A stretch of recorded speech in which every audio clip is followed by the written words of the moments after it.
திட்டம் தீட்டியிருந்திருக்க வேண்டும். அதை பற்றி தன் தோழிகளெல்லாம் சொல்லி மகிழ்ந்திருக்க வேண்டும். எனக்கு இன்னும் ஒரு வருடத்தில் திருமணம் ஆகப் போகிறது என்று. இந்த சமயத்தில் தான் இறைவனுடைய குறுக்கீடு. அது என்ன என்று உங்களுக்கு எல்லாம் தெரியும். அந்த குறுக்கீட்டை அன்னை மரியா எதிர்க்கவில்லை. ஏன் என்கிட்ட முன்னாடியே சொல்ல, ஏதாவது ஒரு குறி காமிச்சிருக்கலாம்ல என்று எந்த விதத்திலும் அவர்கள் வானத்துடன் தோன்றிய பொழுது மறுப்பு பேசவில்லை. முற்றிலும் புதியதொரு காரியம். நான் கன்னி ஆயிற்று, கணவனை அறியேனே. இந்த ஒரு புதியதொரு நிகழ்வுக்கு திறந்த மனதுடன் நம் அன்னை மரியா சொன்ன பதில் நமக்கு தெரியும். இதோ உமது அடிமை, உம்முடைய சித்தத்தின்படியே ஆகட்டும். அன்பார்ந்தவர்களே, நம்முடைய வாழ்க்கையிலையும் இறைவன் குறுக்கிடுகின்ற பொழுது, நாம் எதிர்பாராத நிகழ்வுகள் அல்லது நபர்கள் சந்திக்கின்ற பொழுது நாம் எந்த மனநிலையில் இருக்கின்றோம்?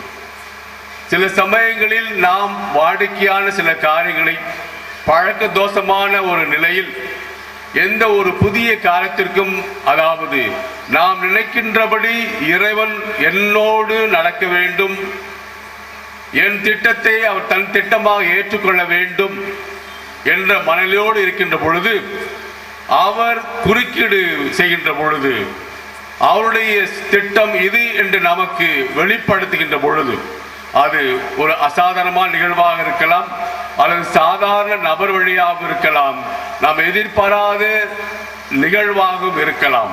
ஆனால் இறைவன் அதன் மூலமாக நமக்கு காரியத்தை தெரிவிக்கின்ற பொழுது சொல்லுவார்கள், ஒவ்வொரு நிகழ்வும் கடவுளிடமிருந்து ஒரு செய்தி கொண்டு வருகிறது என்று. ஆகவே நாம் நம்முடைய வாழ்க்கையிலே மரியா ஏற்றுக்கொண்டபடி, திறந்த மனதை ஏற்றுக்கொண்டபடி, புரியாத தெரியாத ஏற்றுக்கொள்ள முடியாத ஒரு சூழலில் எங்கு எது எப்படி நடந்தாலும் நாம் கொண்டிருக்கக்கூடிய காரியத்திலே ஒரு பிடிப்பு இல்லாதபடி அதனை இழப்பதற்கு நாம் தயாராக இருந்து கடவுளுடைய கரங்களை பிடித்து நடப்பதற்கு நாம் திறந்த மனம் உடையவர்களாக இருக்கின்றோமா? அல்லது நாம் நம்முடைய சுகமான சுதந்திரமான எந்த ஆபத்தும் இல்லாத ஒரு சூழலையே இருந்துவிட்டால் போதும், இந்த மாற்றம் எனக்கு தேவையில்லை, எவ்வளவு கஷ்டமானது என்று எனக்கு தெரியாது, என்ன விளைவுகள் உண்டாகும் எனக்கு தெரியாது, ஆக வேண்டாம் ஆண்டவரே என்று நாம் சொல்ல போகின்றோமா என்பதை நாம் சற்று சிந்தித்து பார்க்க வேண்டும். கிறிஸ்துவுக்குள் பிரியமானவர்களே, நம் ஒவ்வொருடைய வாழ்விலும் ஆண்டவருடைய திட்டத்திற்கு திறந்த மனதுடன் பதில் சொல்லக்கூடிய ஒரு மனப்பக்குவத்தை அன்னை மரியாள் இன்று நமக்கு கற்றுத்தர ஒருவருக்காக ஜெபிப்போம். என்னில் நீ நம்பிக்கை கொண்டிருக்கின்றாய், ஆகவே அன்னை மரியாளை போன்று நானும் இதோ இறைவா உம்முடைய சித்தத்தின்படியே நடப்பதற்கு என்னையே உமது கரங்களில் ஒப்படைக்கிறேன் என்று பணிந்த உள்ளத்தோடு சொல்கிற பொழுது நிச்சயமாக உலகம் தர இயலாத இயேசுவே சொன்ன நான் தரும் சமாதானம் உலகம் தரும் சமாதானம் போல் அல்ல என்று சொல்ல அந்த வார்த்தைகளை நம்முடைய வாழ்க்கையிலே ஆண்டவர் மெய்ப்பிப்பார். அதன் வழியாக நாம் அனைவரும் சமாதானத்தோடு இருப்பது மட்டும் அல்லாதபடி இந்த 3 பண்புகளை கொண்டு நம் உடன் வாழும் நம்ம குடும்பத்தாரோடும் அயலாரோடும் இந்த சமாதானத்திற்கு அவர்களை உட்படுத்துகின்ற கருவிகளாக ஆண்டவர் நம்மை உயர்த்துவார். ஆமென்.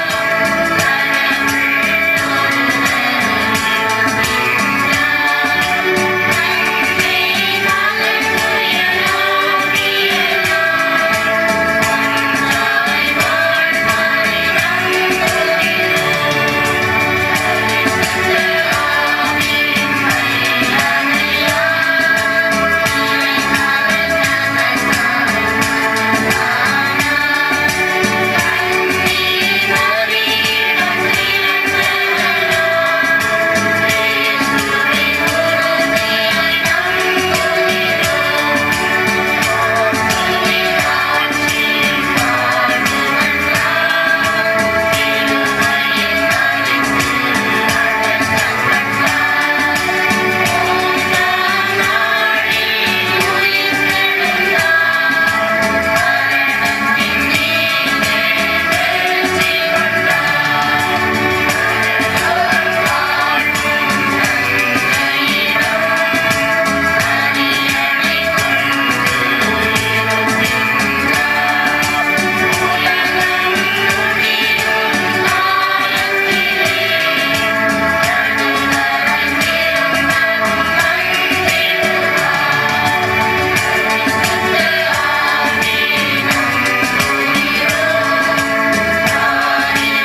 அன்பான சகோதரர் சகோதரிகளே, நமது மீட்பின் மலை நிகழ்ச்சிகளின் நினைவு கூற நாம் அனைவரும் இங்கு கூடி வந்துள்ளோம். வாழ்வழிக்கு ஊற்றிலிருந்து உலகமெல்லாம் ஆசி பெற வேண்டும் என்று எல்லாம் வல்ல இறைவன்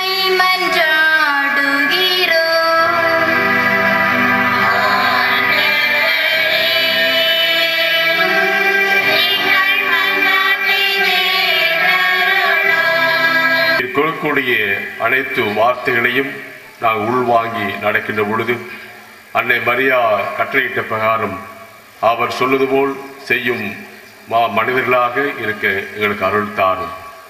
மேலும் இந்த புதிய வாழ்வுக்கு நீர் எங்களை அழைக்கின்ற பொழுது நீரே சொல்லியிருக்கின்றீர், புனித பவுலடியார் வழியாக என்னை பலப்படுத்தின கிறிஸ்துவினால் என்னால் எதையும் செய்ய முடியும் என்று.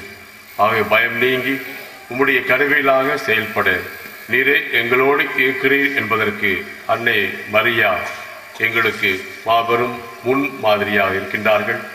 ஆகவே ஆண்டவரே, அந்த தாய் வழியாக இந்த மன்றாட்டுக்கு எல்லாம் உம்மிடம் கெஞ்சி கேட்கிறோம். ஆமென்.